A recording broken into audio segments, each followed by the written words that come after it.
एक लड़का जिसने जिंदगी से पूरी तरह हार मान ली थी, चुपचाप एक पुल के ऊपर खड़ा था और बिना किसी हिचकिचाहट के उसने छलांग लगा दी। लेकिन अजीब बात यह थी कि वो मरा नहीं। जब उसने दोबारा अपनी आंखें खोली तो उसने खुद को एक बेहद नरम बिस्तर पर लेटा हुआ पाया, एक ऐसे शानदार कमरे के अंदर जो किसी सामान्य बेडरूम से ज्यादा 7 स्टार होटल सूट जैसा लग रहा था। लड़का तुरंत झटके से उठकर बैठ गया। रुको, क्या? मुझे तो मर जाना चाहिए था। वो जल्दी जल्दी कमरे के चारों तरफ देखने लगा। महंगे फर्नीचर, विशाल खिड़कियों और शानदार सजावट को देखकर पूरी तरह भ्रमित हो गया। और तभी अचानक उसके दिमाग में बिजली सी कौंधी। क्या मैं सच में रीइंकारनेट हो गया? वो अपनी पिछली दुख भरी जिंदगी के बारे में सोचने लगा। जब वो 12 साल का था, उसके पिता पहाड़ से गिरकर मर गए। 13 की उम्र में उसकी माँ एक बैंक रॉबरी में फंस गई और कभी वापस नहीं आई। 14 साल की उम्र में उसके एक चाचा कार एक्सीडेंट में मर गए। 15 में उसकी आंटी पर सचमुच बिजली गिर गई थी। एक दूसरे चाचा का पूरा परिवार गैस पॉइजनिंग से मर गया। एक आंटी पॉइजनस पफरफिश खाने की वजह से मर गई और एक बदकिस्मत चाचा किसी तरह मेटेरॉइड के नीचे दबकर मर गए। इस पॉइंट तक आते आते ऐसा लग रहा था जैसे खुद रियलिटी ने उसकी पूरी ब्लड लाइन को मिटा दिया हो। तो फिर ईमानदारी से कहें तो जिंदा रहने का मतलब ही क्या था? इसीलिए आखिरकार उसने अपनी जिंदगी खुद खत्म करने का फैसला किया था। लेकिन अब वो फिर से जिंदा था। लड़का धीरे धीरे चलते हुए एक शीशे के सामने गया और उसमें दिख रहे चेहरे को घूरने लगा। जैसे ही उसने वो चेहरा देखा, उसकी आंखें फैल गईं। ओह नहीं, मैं इस आदमी को जानता हूं। जिस शरीर में उसका रीइंकारनेशन हुआ था, वो जोंग का था, जो पूरे देश के सबसे अमीर आदमी का बेटा था। मिलियनेयर नहीं, बिलियनेयर भी नहीं। बात हो रही थी बेहिसाब, पीढ़ियों तक चलने वाली, दुनिया हिला देने वाली दौलत की। इस आदमी के परिवार के पास ज्यादातर देशों से भी ज्यादा पैसा था और खुद जोंग लगभग परफेक्ट था। Music mastered, chess expert level, calligraphy, painting, business, academics, वो हर चीज में सबसे आगे था। इस शरीर का असली मालिक तो 10 अलग अलग भाषाएं भी फर्राटे से बोल सकता था। क्योंकि एमसी को जॉयवोंग की सारी यादें विरासत में मिल गई थीं, उसे तुरंत एक डरावनी बात समझ आ गई। ये आदमी सच में एक जीनियस था। लेकिन तभी उसकी नज़र एक बेहद मजेदार चीज पर पड़ी। इतनी सारी टैलेंट होने के बावजूद भी वो फिर भी सिंगल मर गया। असल में ओरिजिनल जोंग की एक बहुत बड़ी कमजोरी थी। वो एक ऐसी लड़की के पीछे पागलों की तरह ऑब्सेस्ड था जिसे उसकी बिल्कुल परवाह नहीं थी। वो लड़का लगातार उसके पीछे पैसे उड़ाता रहता था, जबकि साफ दिख रहा था कि वो लड़की किसी और को पसंद करती है। एमसी ने तुरंत गहरी सांस छोड़ी। तो ये जीनियस प्यार के मामले में पूरी तरह बेवकूफ था। लेकिन इससे पहले कि वो और कुछ सोच पाता, डिंग, अचानक उसके सामने एक चमकती हुई स्क्रीन प्रकट हो गई। System binding in progress. ये देखते ही उसकी आंखें चमक उठीं। नोवे, तो उन मनवा कहानियों में सच बताया जाता था। री इनकारनेट होने के बाद सच में सिस्टम मिलता है। उत्साहित होकर वो तुरंत पागलों जैसी पावर्स के बारे में सोचने लगा। क्या ये सिस्टम मुझे ओवरपावर्ड बना देगा? क्या मैं कोई अनबीटेबल कल्टीवेशन गॉड बन जाऊंगा? लेकिन तभी स्क्रीन के अंदर से एक छोटा सा तैरता हुआ स्पिरिट बाहर निकला और घबराने लगा। रुको रुको रुको, तुमने गलत समझ लिया। मुझे लगता है हमने तुम्हें गलत सिस्टम दे दिया है। स्पिरिट जल्दी जल्दी हवा में बटन दबाने लगा, जबकि झोंक उलझन में अपने चश्मे ठीक करने लगा। ये पहले से ही काफी सस्पिशियस लग रहा है। कुछ सेकंड बाद स्पिरिट ने गर्व से घोषणा की, हो गया, ये अल्टीमेट विलन सिस्टम है। जियोंग के चेहरे की सारी एक्साइटमेंट तुरंत गायब हो गई। मुझे नहीं चाहिए। स्पिरिट जमसा गया है। मैंने कहा इसे वापस ले जाओ। छोटा स्पिरिट घबराकर उसे समझाने लगा। सिमरन, नहीं नहीं, ध्यान से सुनो। इस सिस्टम के साथ तुम प्रोटागोनिस्ट की लक चुरा सकते हो, डिवाइन ट्रेजर्स पा सकते हो, पावरफुल स्किल्स, कल्चरेशन टेक्निक्स। लेकिन जोंग बस हंस पड़ा। ब्रो, मैं पहले से ही अमीर हूं। मैं किसी मेन कैरेक्टर से लड़कर अपनी जान क्यों जोखिम में डालूं? मैं आखिरकार अपनी दुख भरी जिंदगी से निकला हूं। अब मुझे सिर्फ शांति चाहिए। स्पिरिट का चेहरा ऐसा हो गया जैसे वो रोने वाला हो। लेकिन ये कल्चरेशन वर्ल्ड है। जल्द ही स्पिरिचुअल एनर्जी जागने वाली है। खतरनाक लोग तुम्हें निशाना बनाएंगे क्योंकि तुम अमीर हो और पावरलेस भी। जोंग ने आराम से स्पिरिट के माथे पर उंगली से टपली मारी। ये तो प्रोटागोनिस्ट की प्रॉब्लम लगती है, मेरी नहीं। अगर कुछ खतरनाक हुआ तो मैं बस भाग जाऊंगा। स्पिरिट उसे पूरी डिसबिलीफ के साथ घूरने लगा। मुझे कैसा लेजी होस्ट मिला है। लेकिन इससे पहले कि बहस आगे बढ़ती, ding, starter pack activated, master level cultivation installed successfully. अचानक जोंग के शरीर के चारों तरफ भयानक एनर्जी फट पड़ी। बिजली जैसी ऑरा उसके पूरे शरीर को घेरने लगी और उसकी ताकत पल भर में आसमान छूने लगी। जोंग ने अपने चमकते हाथों को देखा और मुस्कुराया। तो मुझे मुफ्त में ताकत मिल गई। नाइस। इसका मतलब अब मैं और भी आराम से जी सकता हूं। अगर कोई मुसीबत आई तो या तो उसे ओवर पावर कर दूंगा या भाग जाऊंगा। कोई भी मेरी लग्जरी लाइफ बर्बाद नहीं करेगा। उसी वक्त किसी ने दरवाजे पर दस्तक दी। एक मिडिल एज्ड बटर सम्मान के साथ अंदर आया। यंग मास्टर, आप जाग गए? क्या आज आप कंपनी जाएंगे या स्कूल? जुओंग ने आलस से अंगड़ाई ली और मुस्कुराया। चलो स्कूल चलते हैं। मुझे पहले नॉर्मल बिहेव करने की प्रैक्टिस करनी चाहिए। वैसे भी कॉलेज क्लासेस आसान होती हैं। ज्यादातर में तो मैं सो भी सकता हूं। और सबसे जरूरी बात, मुझे प्रोटोगोनिस्ट मेट से जितना दूर रह सकूं उतना रहना है। बटलर ने सम्मान से सिर झुकाया। समझ गया यंग मास्टर। फिर बूढ़ा आदमी मन ही मन सोचने लगा, तो यंग मास्टर ने अभी तक मिस चालू को छोड़ा नहीं है। असल में चालू वही लड़की थी जिसके पीछे जू योंग पागलों की तरह ऑब्सेस्ड था। तभी योंग ने एक और बात जोड़ दी। ओह, और अंकल यान, आज सब कुछ लो की रखना। कोई पागलों वाली सुपर कार मत लाना, मुझे बेकार का अटेंशन नहीं चाहिए। अंकल यान आत्मविश्वास से मुस्कुराए। चिंता मत कीजिए यंग मास्टर, मैंने कुछ सिंपल तैयार किया है। कुछ ही पल बाद जोंग बाहर निकला और उसी क्षण उसे उस पर भरोसा करने का पछतावा हो गया।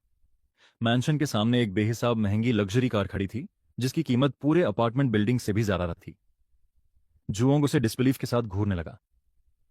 ये तुम्हारे हिसाब से नॉर्मल है? अंकल यान ने आराम से कार का दरवाजा खोला। तकनीकी रूप से देखें तो यह हमारी सबसे सस्ती कार है। जुओंग ने तुरंत अपना माथा पकड़ लिया। अमीर लोग सच में डरावने होते हैं। फिर भी वो कार में बैठ गया और स्कूल की तरफ निकल पड़ा। जहां जहां वो कार गुजरती, लोग रुककर देखने लगते। ये किसकी कार है? कौन सा बिलियनियर इसे ऑन करता है? उधर झोंग आराम से बैक सीट में बैठा हुआ था। लोग हमेशा मॉर्निंग ट्रैफिक की शिकायत करते रहते हैं। शायद अमीर लोग सच में अलग दुनिया में जीते हैं। अचानक छोटा सिस्टम स्पिरिट फिर से प्रकट हुआ। होस्ट, प्लीज मुझसे बात करो। लेकिन जोंक ने उसे पूरी तरह इग्नोर कर दिया। कुछ मिनट बाद आखिरकार आगे ट्रैफिक दिखाई देने लगा। जैसे ही झोंक ने जाम देखा, वो तुरंत कार से उतर गया। अंकल यान, आप वापस घर जाइए। स्कूल यहां से काफी पास है। मैं यहां से पैदल चला जाऊंगा। और हाँ, थोड़ी एक्सरसाइज शायद हेल्दी भी होगी। जब वो शहर की सड़कों से गुजर रहा था, जुयोंग हल्का सा मुस्कुराया। मेरी पुरानी जिंदगी सिर्फ दर्द और तकलीफ थी, लेकिन अब मैं अमीर हूं, मैं ताकतवर हूं, और पहली बार मैं सच में आजीवाद हूं। जिंदगी का मजा अवसर लेने के लिए ही तो होती है। लेकिन तभी उसकी नजर पास में किसी पर पड़ी। कीचड़ से सनी हुई एक लड़की नदी के किनारे अकेले बैठी रो रही थी। सब मुझसे नफरत क्यों करते हैं? मैंने आखिर ऐसा क्या गलत किया? उसी समय वहां से बहुत दूर एक दूसरा युवक अचानक झटके से अपनी आंखें खोल बैठा। मुझे तो लगा था मैं मर गया। उसने जल्दी जल्दी अपने आसपास देखा और फिर अपना फोन निकाल लिया। जैसे ही उसने तारीख देखी, उसका चेहरा पीला पड़ गया। नोवे, ये 30 साल पहले का समय है। मैं सच में टाइम में वापस आ गया। फिर अचानक उसकी आंखों में घबराहट भर गई। रुको, आज की तारीख? मेरी छोटी बहन। एक भी सेकंड बर्बाद किए बिना वो पूरी ताकत से आगे दौड़ पड़ा। प्लीज सेफ रहना, तुम्हारा बड़ा भाई वापस आ रहा है। दृश्य वापस जू योंग की तरफ कट होता है, जो चुपचाप नदी के किनारे रो रही लड़की के पास जाकर बैठ जाता है। तुम ठीक हो? उसने कैजुअली पूछा। कोई तुम्हें बुली कर रहा है? मुझे बताओ कौन है, मैं संभाल लूंगा। लेकिन लड़की बस सिर झुकाकर ना में हिला देती है।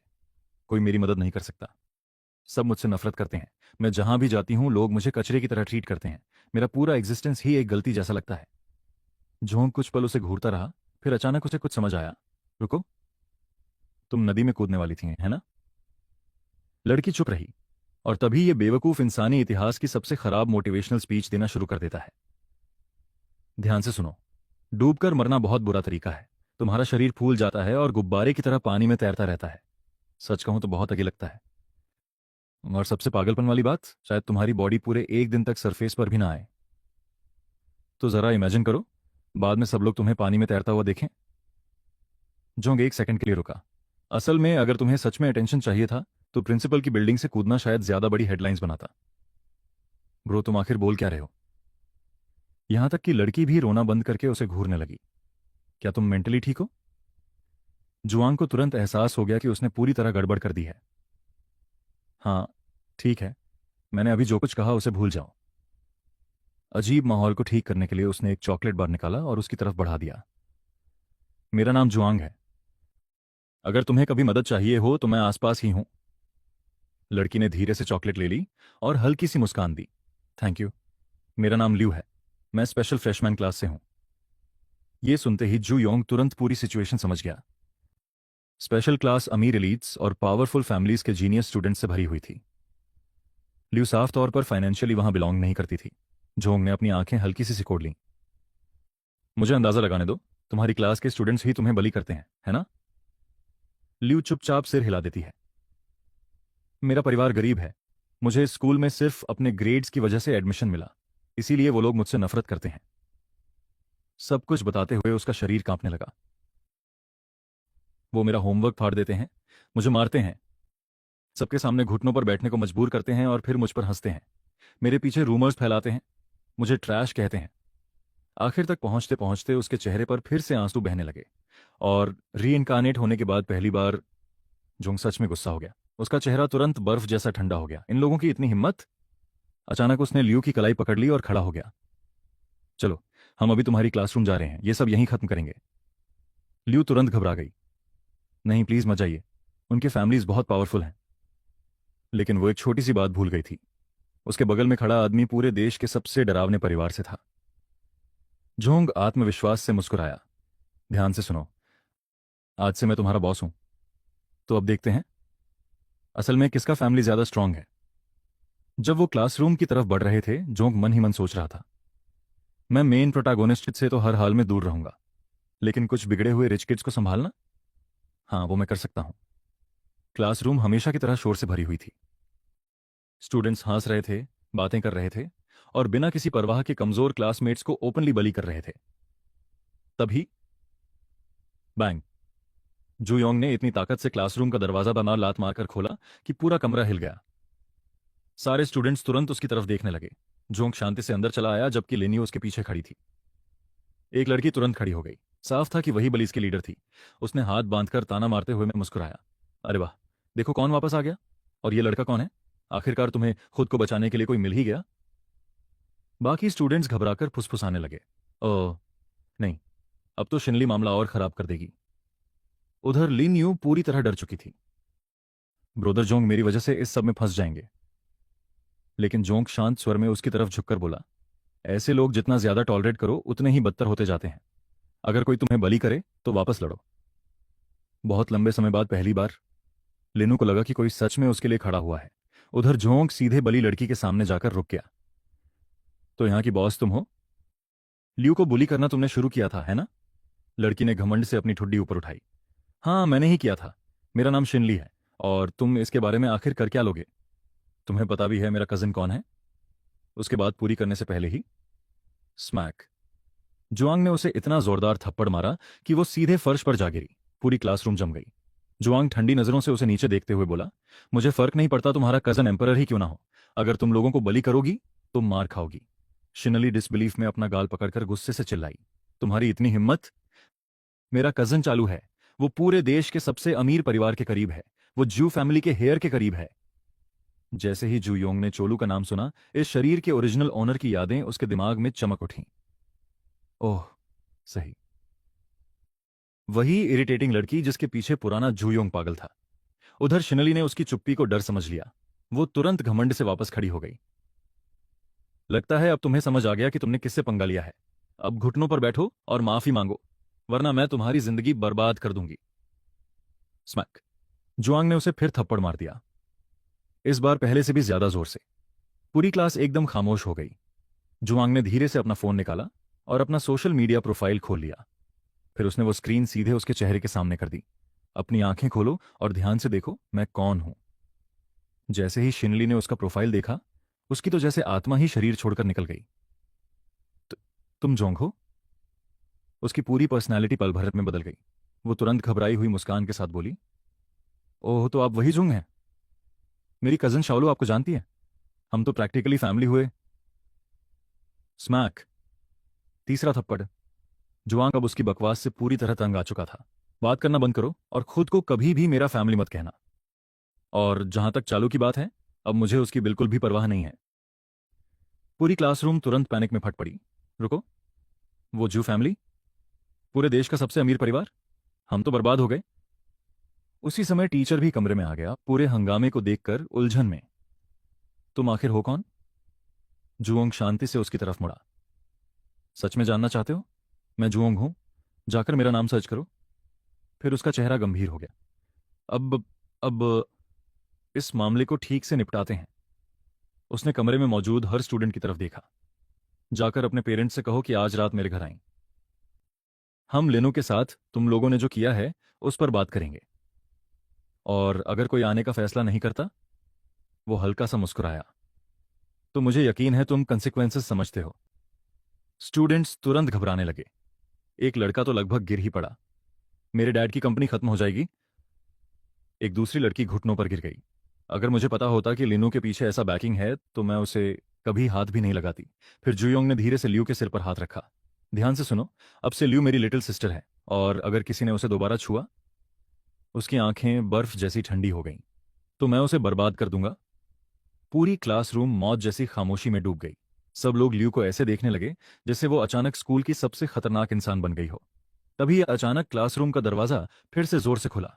एक युवक हांफते हुए अंदर दौड़कर आया। वही आदमी जो पहले 30 साल पीछे टाइम ट्रैवल करके जागा था। जैसे ही उसने लियू को देखा, उसके चेहरे पर राहत छा गई। वो तुरंत उसके पास भागा और उसके कंधे पकड़ लिए। लियू, तुम ठीक हो? उन्होंने तुम्हें चोट तो नहीं पहुंचाई? अपने भाई को देखते ही लियू का चेहरा चमक उठा और वो तुरंत उसके पास दौड़ गई। ब्रोदर, आप यहां क्या कर रहे हैं? उसके बड़े भाई ने उसे कसकर गले लगा लिया और गर्मजोशी से मुस्कुराया। तुम्हारा बड़ा भाई आखिरकार वापस आ गया। तुम्हें देखकर मुझे सच में बहुत खुशी हो रही है। लेकिन अंदर ही अंदर लियू का भाई भावनाओं से कांप रहा था। भगवान का शुक्र है कि लिनू ठीक है। मेरी पिछली जिंदगी में उसने पानी में कूदकर अपनी जान ले ली थी, और उसके बाद मैं पूरी तरह पागल हो गया था। मैंने सबसे बदला लेने की कोशिश की थी, लेकिन आखिर में मुझे गोली मार दी गई और मैं मर गया। मैंने कभी नहीं सोचा था कि मैं टाइम में वापस चला जाऊंगा। यह सच में अविश्वसनीय है। तभी अचानक जुआंग के सिस्टम में एक नोटिफिकेशन उभरता है। Epic level main character has been detected. System spirit तुरंत उसके सामने प्रकट हो जाता है। होस्ट, मैं कैरेक्टर को अपने नीचे कुचल दो और उसकी सारी लक चुरा लो। इस मौके को हाथ से मत जाने दो। तुम्हें दोबारा ऐसा चांस कभी नहीं मिलेगा। जोयांग शौक से लगभग घुटने लगता है। नो फ्रीकिंग वे। एक रैंडम लड़की का भाई मैं कैरेक्टर है? और सीरियसली मेरी लक इतनी खराब है? लिटरली मेरा पहला ही दिन है और मैं पहले ही एक एमसी से टकरा गया। तीनों साथ में स्कूल से बाहर निकलते हैं। लिन यू अपने भाई को जॉय यांग से मिलवाती है। ब्रदर, ये जॉय यांग है। लिनफुंग विनम्रता से हाथ जोड़ता है। मेरी बहन की मदद करने के लिए धन्यवाद। मैं सच में इसकी कदर करता हूं। अगर आपको कभी किसी चीज की जरूरत हो तो बस मुझे बता दीजिए। उधर जॉय यांग धीरे से अपने सिस्टम स्पिरिट से पूछता है, ओए किड, मुझे बता, लिनफेंग किस तरह का मेन कैरेक्टर है? स्पिरिट मुस्कुराता है। वो आगे चलकर एम्परर बनेगा, और बेहद खतरनाक ताकतवर एम्परर। जोयांग की तो जैसे आत्मा ही शरीर छोड़ देती है। हेल नो, मैं इन लोगों के चक्कर में बिल्कुल नहीं पड़ने वाला। और ये कहते ही वो अचानक पलटता है और पूरी स्पीड से भागना शुरू कर देता है। सिस्टम स्पिरिट का दिमाग ही खराब हो जाता है। होस्ट, भागना बंद करो। तुम भाग क्यों रहे हो? वो अभी सिर्फ एक नॉर्मल लड़का है। जाओ उससे लड़ो, वापस आओ और उसे पीटो। तुम इतनी तेज क्यों भाग रहे हो? लिन फोंग दूर भागते हुए जॉयंग को देखकर उलझन में पलकें झपकाता है। उसे क्या हो गया? वो अचानक भाग क्यों गया? क्या मेरा चेहरा इतना डरावना है? लिन्यू सिर तिरछा करती है। मुझे नहीं पता। ब्रदर जॉइंग तो एक सेकंड पहले बिल्कुल नॉर्मल थे। अचानक लिनफंग को कुछ अजीब महसूस होता है। उसकी आंखों के सामने एक चमकती हुई स्क्रीन प्रकट होती है। A joint protection system is now binding itself to the host. This system has only one purpose: protection joint. The better you protect him, the greater your rewards will be. Newbie gift pack unlocked. Congratulations, host. Grandmaster power has been activated. जैसे ही system बोलना खत्म करता है, लिनफोंग के शरीर के चारों तरफ चमकदार ऑरा फूट पड़ती है। एनर्जी उसके अंदर बहने लगती है और पल भर में उसकी ताकत बढ़ने लगती है। लिन फेंग डिसबिलीफ के साथ सिस्टम को घूरता है। स्टार कॉन्टिनेंट पर पिछले 3000 सालों से कोई सिस्टम प्रकट नहीं हुआ, और अब मुझे सच में एक मिल गया। ए जॉइंग प्रोटेक्शन सिस्टम। मुझे जॉय यांग को प्रोटेक्ट करना है। क्या इस सिस्टम ने उसके साथ कोई सीक्रेट डील वगैरह किया है? सीन फिर जॉय यांग की तरफ शिफ्ट होती है, जो सड़क पर घूम रहा है जबकि उसका सिस्टम स्पिरिट लगातार उसका दिमाग खा रहा है। क्या कर रहे हो? तो जा होस्ट, जाओ उसे लड़ो। आखिर तुम डर किस बात से रहे हो? जोयांग चिढ़कर सांस छोड़ता है। जरा शांत हो जाओगे? हर मेन कैरेक्टर से तुम्हारी पर्सनल दुश्मनी क्यों है? कुछ देर बाद जोयांग एक फूड स्टॉल के सामने रुक जाता है। बॉस, एक ग्रिल्ड सॉसेस देना, एक्स्ट्रा स्पाइसी बनाना और सॉस में डुबो देना। शॉप ओनर आत्मविश्वास से सिर हिलाता है। ठीक है, 1 मिनट। इंतजार करते हुए जॉइंग कैजुअली अपने सिस्टम स्पिरिट से बात करता है। हर मेन कैरेक्टर अच्छा इंसान नहीं होता। अगर वो सेल्फिश निकला तो ठीक है, मैं उससे लड़ लूंगा, लेकिन हमें दिमाग इस्तेमाल करना होगा। मैं हर एमसी को देखते ही अटैक नहीं कर सकता। अगर मैं मर गया तो? वो सिर हिलाता है। सच में यह सबसे पागल सिस्टम है जो मैंने कभी देखा है। आखिरकार स्पिरिट हार मान लेता है। ठीक है होस्ट, तुम जीत गए। कुछ सेकंड बाद जॉय को उसका एक्स्ट्रा स्पाइसी सॉसेज मिल जाता है और वो खुशी खुशी खाते हुए वहां से निकल जाता है। मन ही मन वो धीरे से कहता है, अपनी पिछली जिंदगी में मुझे कभी कॉलेज जाने का मौका नहीं मिला। इस बार अगर मैं हर एग्जाम में फेल भी हो जाऊं तब भी मैं कॉलेज जरूर जाऊंगा। सीन फिर जॉय यांग के यूनिवर्सिटी पहुंचने पर शिफ्ट होती है। कैंपस हर तरफ स्टूडेंट से भरा हुआ था। जॉय यांग चमकती आंखों से चारों तरफ देखने लगा। तो टॉप कॉलेज ऐसा दिखता है, मेरी कॉलेज लाइफ तो कमाल की होने वाली है। लेकिन तभी एक लड़की उसे देखकर तुरंत इरिटेटेड हो जाती है। ये फिर मुझे परेशान करने आ गया। और वो लड़की निकलती है चालू, वही लड़की जिसके पीछे जॉइंग के शरीर का ओरिजिनल ऑनर पूरे 3 सालों से पागल था। वो एक हैंडसम लड़के के साथ खड़ी थी। चालू हाथ बांधकर ठंडे स्वर में बोलती है, मैं तुम्हें कई बार बता चुकी हूं जॉइंग, मैं तुम्हें पसंद नहीं करती। जोंग उसे देखते ही मन में सोचता है, तो ये है वो लड़की जिसके लिए ओरिजिनल ओनर पागल था। सच कहूं तो अगर इसके लुक्स हटा दो तो इसकी पर्सनालिटी बहुत खराब है। क्या वो आदमी अंधा था? तभी सिस्टम नोटिफिकेशन फिर से प्रकट होती है, a rare main character has been detected. System spirit तुरंत दोबारा बाहर आ जाता है। होस्ट, इस मौके को हाथ से मत जाने दो। और वो रेयर मेन कैरेक्टर निकलता है चलो के बगल में खड़ा हैंडसम लड़का। जॉइंग उसे हैरानी से घूरता है, तो ये लड़का भी एक मेन कैरेक्टर है? वो स्पिरिट से पूछता है, ये रेयर मेन कैरेक्टर आखिर होता क्या है? क्या ये किसी तरह का रैंकिंग सिस्टम है? स्पिरिट गर्व से समझाता है, मेन कैरेक्टर्स की रैंक्स होती हैं, नॉर्मल से शुरू होकर रेयर, फिर एलीट, एपिक, लेजेंडरी और मिथ तक। कुल 6 रैंक्स हैं।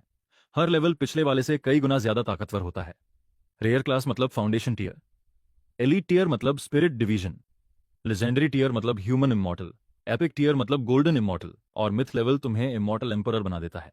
उधर चलो सीधे जॉय यांग के सामने आकर खड़ी हो जाती है। जॉय यांग, तुम आखिर मेरा पीछा करना कब बंद करोगे? सिर्फ इसके बारे में सोचकर ही मुझे घिन आती है।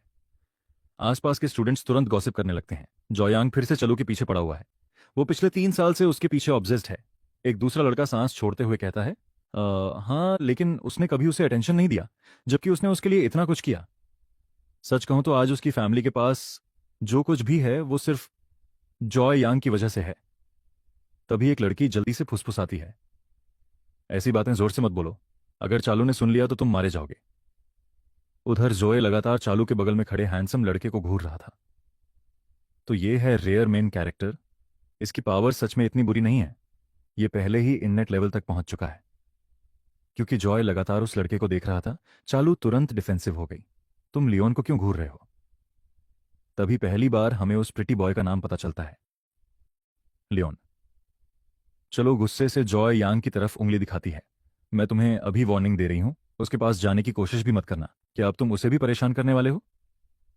जॉय यांग भौं उठाता है, मैं उसे परेशान क्यों करूंगा? फिर उसे अचानक कुछ याद आता है, ओह सही, इस शरीर का ओरिजिनल ओनर तो इसे हमेशा बुली करता था। वो मन ही मन सोचता है, सच कहूं तो उसकी पसंद काफी अच्छी थी, और अब जब मैं उसका शरीर इस्तेमाल कर रहा हूं तो शायद मुझे थोड़ा बहुत असली जॉय यांग जैसा एक्ट करना चाहिए। मैं वैसे भी पहले शेमलेस हुआ करता था, लेकिन एक बार किसी मेन कैरेक्टर के खिलाफ गया तो फिर वापस लौटने का रास्ता नहीं रहेगा। जो यांग शांति से चालू की तरफ देखता है और कहता है, रिलैक्स, मैं बस तुम्हें एक बात बताना चाहता हूं, आज से मैं तुम्हारे पीछे भागना बंद कर रहा हूं। अब हम प्रैक्टिकली अजनबी हैं, मैं तुम्हें अब जानता तक नहीं। शालू पूरी तरह जम जाती है, रुको, क्या तुम सच बोल रहे हो? अंदर ही अंदर वो पैनिक करने लगती है, ये सच में मेरा पीछा करना छोड़ देगा? ये लड़का तो हर समय मेरे पीछे चिपका रहता था, क्या आज इसने कुछ अजीब खा लिया है? जोयांग आराम से मुस्कुराता है और सीधे चैनलू की तरफ देखता है, तुम मुझ पर भरोसा कर सकती हो, मैं सच में तुम्हारा पीछा करना छोड़ चुका हूं। एक बार मैं जो कह देता हूं उस पर कायम रहता हूं। तुम अपनी राह जाओ, मैं अपनी। चैनलू हाथ बांधकर हल्का सा हंसती है, ठीक है, इस बार मैं तुम पर विश्वास कर लेती हूं। लेकिन उसके मुड़कर जाने से पहले ही जॉय यांग उसे फिर रोक देता है। ओह, और एक बात, उसका चेहरा तुरंत ठंडा हो जाता है, चूंकि अब तुम मुझसे कोई रिश्ता नहीं रखना चाहती तो वो सब वापस कर दो जो मैंने तुम्हें दिया था। माहौल तुरंत बदल जाता है। तुम्हारी कमजोर चैन फैमिली सिर्फ मेरी सपोर्ट की वजह से बची हुई थी। तुमने मेरे पैसों से खाया, मेरे गिफ्ट्स लिए और मेरे नाम से मिलने वाले सारे फायदे उठाए। फिर वो हल्का सा स्मर्क करता है, अब सब वापस करने का समय आ गया है। जैसे ही ये शब्द उसके मुंह से निकलते हैं चैनलू का चेहरा काला पड़ जाता है, तो तुम अब भी वही पैथेटिक लूजर हो जॉयांग। वो गुस्से से बोलती है, सिर्फ लूजर्स गिफ्ट्स वापस मांगते हैं, क्या तुम सच में आदमी हो भी? जॉय यांग बिल्कुल बेपरवाह होकर अपना कोट ठीक करता है।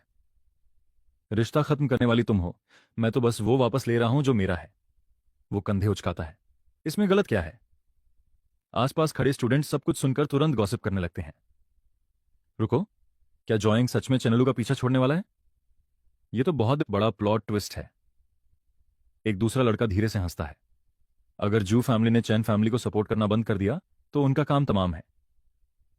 तभी एक स्टूडेंट तुरंत अपना फोन निकाल लेता है। गाइज, अभी कॉलेज में कुछ पागलपन वाला हो रहा है, मिलते ही सब बताऊंगा। उसी समय लीन अचानक किसी हीरोइक प्रोटोगोनिस्ट की तरह चैनलू के सामने आकर खड़ा हो जाता है। वो गुस्से से जॉय यांग को घूरता है, तो तुम एक लड़की के साथ ऐसा बर्ताव करते हो? फिर वो आक्रामक तरीके से उंगली दिखाता है। इतना सब करने के बाद भी तुम खुद को आदमी कहते हो? अगर हिम्मत है तो मुझसे लड़ो।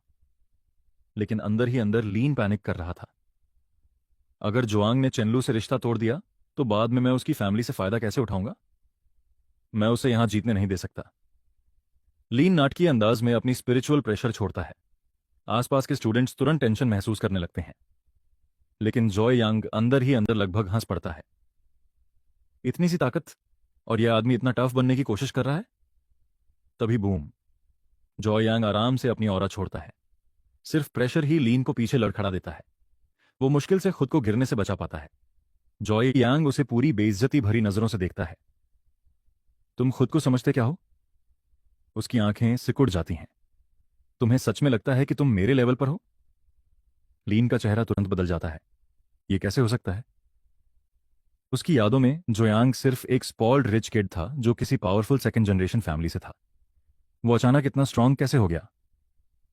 उसी पल डिंग, जोयांग के सिस्टम में एक नोटिफिकेशन उभरती है। Congratulations host, you have suppressed a chosen one. Main character domination successful.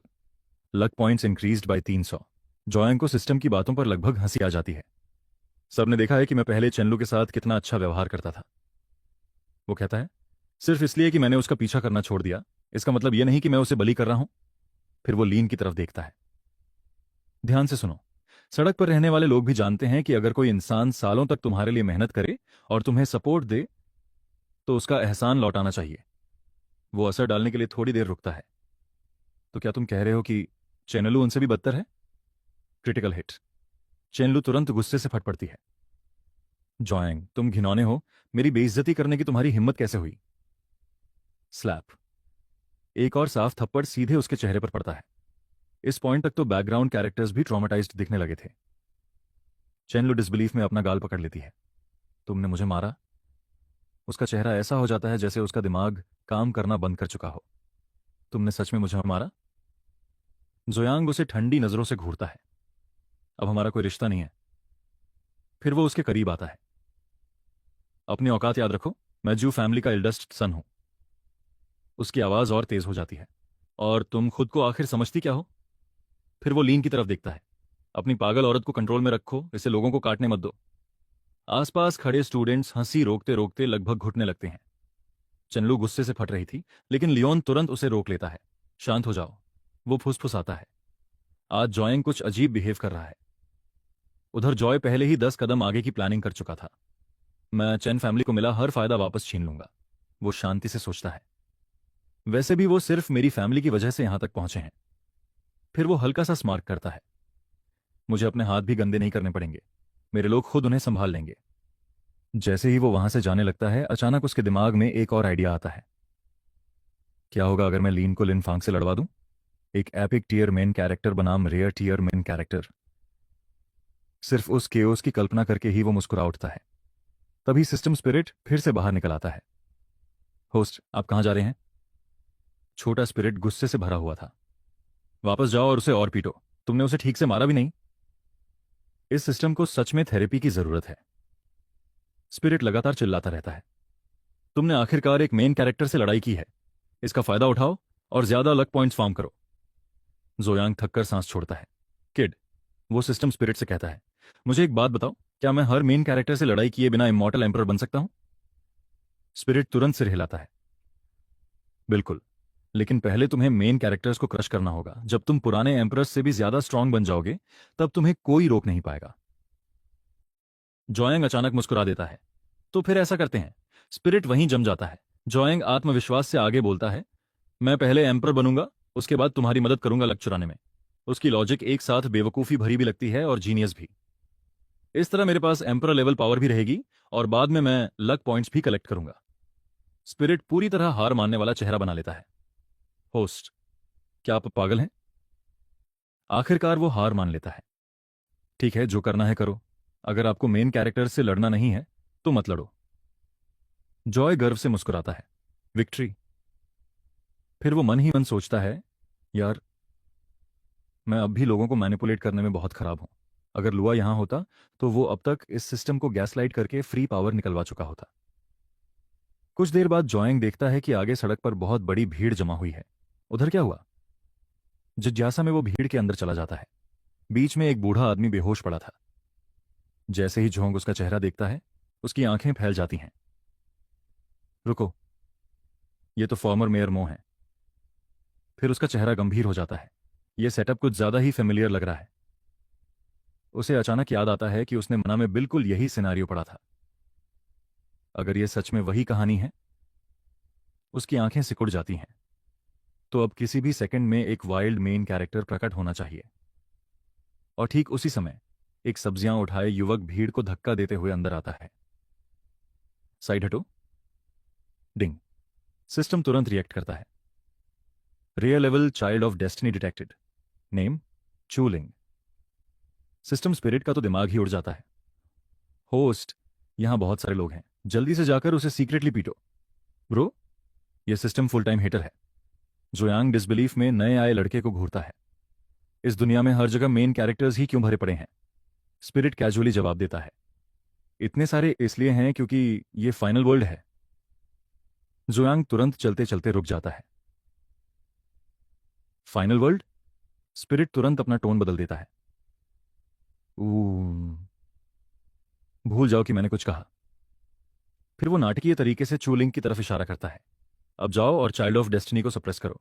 उधर लिंक मेयर मो के पास घुटनों के बल बैठकर उसकी पल्स चेक करने लगता है। कुछ सेकंड बाद वो शांति से बोला, इनकी पल्स स्टेबल है। जोयांग उसके पास चलता हुआ आया और कैजुअली पूछता है, हे ब्रो, तुम सच में इसे संभाल सकते हो? अगर नहीं तो मैं एम्बुलेंस बुला देता हूं। जैसे ही लिंक ने जॉय यांग को देखा, वो तुरंत उसे पहचान गया। ये जॉय यांग है, मशहूर जू फैमिली का हेयर। हर कोई उस रिच किड की बातें करता था जो सालों से एक लड़की के पीछे पागल था। लेकिन लिंक तियान जल्दी ही उस बात को नजरअंदाज कर देता है। जरूरत नहीं, वो आत्मविश्वास से कहता है, मैं खुद इसे संभाल सकता हूं। जोयांग स्मर्क करता है और नाटकीय अंदाज में अपने बाल पीछे करता है। ओह, मैं मेयर मो के लिए एम्बुलेंस नहीं बुला रहा था। लिंकन पलकें झपकाता है, मैं तो तुम्हारे लिए बुला रहा था। पूरी भीड़ खामोश हो जाती है। जोयांग बेहोश पड़े बूढ़े आदमी की तरफ इशारा करता है, ये फॉर्मर मेयर मो है। अगर तुम इन्हें बचाने में फेल हो गए और इनकी मौत हो गई। वो मुस्कुराता है, तो मो फैमिली तुम्हें कुत्तों की तरह ढूंढेगी। फिर वो कैजुअली अपना फोन निकालता है। तो मैंने सोचा पहले से तुम्हारी सेफ्टी के लिए एम्बुलेंस तैयार कर दूं। यह सुनकर लिंगतियान के चेहरे पर गुस्सा आ जाता है। डैम, तुम मेरी सेफ्टी के लिए एम्बुलेंस बुला रहे हो? मैं चुलिंगतियान हूं, ड्रैगन किंग। और तुम्हें लगता है कि मैं एक बूढ़े आदमी को भी नहीं बचा सकता? क्या तुम मुझे नीचा दिखा रहे हो? लिंगतियान तुरंत अपनी हीलिंग पावर्स इस्तेमाल करता है। जैसे ही उसने ऐसा किया, बूढ़ा आदमी तुरंत खांसते हुए उठ बैठा। हालांकि उसे अब भी सांस लेने में थोड़ी दिक्कत हो रही थी। जो यांग जल्दी से पूछता है, मिस्टर मो, आखिर आपके साथ हुआ क्या था? आप यहां बिना बॉडीगार्ड्स के अकेले क्यों घूम रहे थे? जैसे ही मिस्टर मो ने जोए यांग को देखा, वो तुरंत उसे पहचान गए। मैं बस टहलने निकला था। मुझे उम्मीद नहीं थी कि अचानक मेरी छाती में इतना दर्द शुरू हो जाएगा। बूढ़ा होना सच में आसान नहीं है। श्वार्प। ये कहते हुए वो धीरे धीरे खड़े होने की कोशिश करने लगे। जो यांग मुस्कुराकर जवाब देता है, मिस्टर मो, ऐसी बातें मत कहिए। अगर आपको कुछ हो जाता तो मैजिक सिटी के लिए बहुत बड़ा नुकसान होता। आपको तो बस आराम से रिटायरमेंट एंजॉय करनी चाहिए, कुछ खूबसूरत महिलाओं से मिलना चाहिए और मजे करने चाहिए। यह सुनकर मिस्टर मो हंस पड़े। मैं तो पहले ही रिटायर्ड हूं, अब इस सिटी को मेरी वजह से क्या नुकसान होगा? फिर अचानक उन्हें कुछ याद आया। ओह, सही, मैं तुमसे कुछ पूछना चाहता था। क्या तुम मैजिक सिटी यूनिवर्सिटी जा रहे हो? मुझे यकीन है तुम वहां भी लड़कियों के पीछे भागने वाले हो। अब तक तो तुम्हें कम से कम एक गर्लफ्रेंड मिल ही जानी चाहिए थी। ये सुनकर जोए यांग मन ही मन सोचने लगा, ये चालाक बूढ़ा लोमड़ी तो मेरे मुंह पर ही मुझे वूमनाइजर बोल रहा है। जोए यांग जवाब देता है, मैंने लड़कियों के पीछे भागना छोड़ दिया है, अब मेरा एटीट्यूड बदल चुका है। लेकिन मिस्टर मो, मैं जो फैमिली का एल्डेस्ट सन हूं, क्या अपर क्लास के सारे लोग सच में उन शर्मनाक बातों के बारे में जानते हैं? मिस्टर मो मन ही मन सोचते हैं, मैं इसे कैसे समझाऊं? सिर्फ अपर क्लास ही नहीं, मिडिल क्लास के लोग भी जानते हैं कि कोई बेवकूफ एक ऐसी लड़की के पीछे पागल था जिसे उसकी जरा भी परवाह नहीं थी। फिर मिस्टर मो ने लिंगटियन की तरफ देखा और बोले, हे लिटिल ब्रदर, तुम्हारा नाम क्या है? लिंगटियन ने अपना परिचय दिया। उसका नाम सुनने के बाद मिस्टर मो ने सिर हिलाया। काफी अच्छा नाम है, ऐसा लगता है जैसे कोई आसमान छूने का इरादा रखता हो। रुको एक सेकंड, मुझे लगता है मैंने ये नाम पहले कहीं सुना है, बहुत फेमिलियर लग रहा है। ये सुनकर जोए यांग भी मन ही मन सोचने लगा, लिंगटियन, ये नाम मुझे भी फेमिलियर लग रहा है, मैंने इसे पहले कहां सुना है, बस याद नहीं आ रहा। फिर मिस्टर मो ने अपना फोन निकाला और मुस्कुराते हुए बोले, ये यंग मैन काफी डिसेंट लगता है और इसका दिल भी अच्छा है। लिंगटियन, मुझे अपना कॉन्टैक्ट नंबर दो, आगे कनेक्शंस के लिए अच्छा रहेगा। लिंगटियन ने भी अपना फोन निकाला और जवाब दिया, कोई प्रॉब्लम नहीं, अभी देता हूं। ये कहते हुए लिंगटियन हल्का सा मुस्कुराया। जैसे ही जो यांग ने वो मुस्कान देखी, उसके मन में ख्याल आया, ये स्माइल, ये भी अजीब तरह से फेमिलियर लग रही है। मिस्टर मो ने भी वो नोटिस किया और मन ही मन सोचा, इसकी मुस्कान इतनी सस्पिशियसली फेमिलियर क्यों लग रही है। कॉन्टैक्ट इन्फॉर्मेशन एक्सचेंज करने के बाद लिंगटियन ने अपना फोन वापस पॉकेट में रखा, अपनी सब्जियां उठाई और वहां से जाने लगा। जैसे ही वो गया, जो यांग को अचानक सब कुछ याद आ गया। वो मन ही मन सोचने लगा, अब याद आया, ये वही क्रोक्ड माउथ ड्रैगन किंग है, यान फैमिली का बेकार सन इन लॉ, वो लेजेंडरी ड्रैगन किंग जिसने यान फैमिली में शादी की थी। सीन फिर लिंगटियन की तरफ शिफ्ट होती है। वो अचानक दौड़ते दौड़ते रुक जाता है और शॉक में पड़ जाता है, क्योंकि जो यांग से मिलने के बाद उसका अपना सिस्टम भी एक्टिवेट हो चुका था। उसका सिस्टम लिनफोंग वाले सिस्टम जैसा ही था और उसने भी उसे जो यांग को प्रोटेक्ट करने का ऑर्डर दिया था। उस सिस्टम का सिर्फ एक ही पर्पस था, जो यांग को प्रोटेक्ट करना। अगर तुम अच्छा परफॉर्म करोगे तो तुम्हें रिवॉर्ड्स मिलेंगे। लिंगन को तो एक बिगिनर पैक भी मिल गया। Congratulations host, you have obtained peak grand master power. जैसे ही ये हुआ, लिंगटियन के शरीर के चारों तरफ एक अजीब रोशनी फूट पड़ी और उसे तुरंत नई ताकत मिल गई। सिस्टम देखने के बाद लिंगियन एक्साइटेड होकर बोला, तो ये सच में एक सिस्टम है, अब तो मैं अमीर बनने वाला हूं। फिर वो रुका और बोला, रुको एक सेकंड, मेरी वाइफ तो पहले से ही अमीर और खूबसूरत है, मतलब मैं तो पहले से ड्रीम लाइफ जी रहा हूं, सहारा हूं। सिस्टम की तरफ देखते हुए लिंगटियन ने पूछा, ये जो यांग को प्रोटेक्ट करने वाला मामला क्या है? ये आखिर कैसा सिस्टम है? क्या जो यांग और ये सिस्टम मुझसे कुछ छुपा रहे हैं? सिस्टम ठंडे स्वर में जवाब देता है, सिस्टम कुछ एक्सप्लेन नहीं करेगा, बस ड्रैगन किंग के रूप में अपनी ड्यूटीज पूरी करो। फिर वो जोड़ता है, और वैसे भी ड्रैगन किंग होने का मतलब कानून तोड़ना होता है।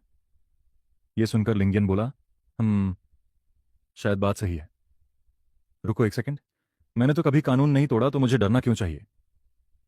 फिर लिंगियन भागते हुए चिल्लाने लगा, जो यांग को प्रोटेक्ट करूं? हाँ राइट, वो सब भूल जाओ, मैं तो घर जा रहा हूं अपनी खूबसूरत वाइफ के साथ डिनर करने। वैसे भी जो यांग पहले से ही काफी स्ट्रांग है, उसे प्रोटेक्शन की जरूरत ही क्यों पड़ेगी? उधर जॉ यांग वहीं खड़ा था कि तभी उसने पीछे से किसी को आवाज लगाते सुना, मास्टर जॉ यांग, आप यहां क्या कर रहे हैं? जब जॉ यांग मुड़ा तो उसने लिनफोंग को अपनी तरफ हाथ हिलाते हुए आते देखा। हेलो। जॉ यांग मुस्कुराया और बोला, ओह ब्रदर लिनफोंग। लिनफन ने जवाब दिया, बहुत बहुत धन्यवाद यंग मास्टर जो, अगर आप नहीं होते तो पता नहीं मेरी बहन क्या कर बैठती।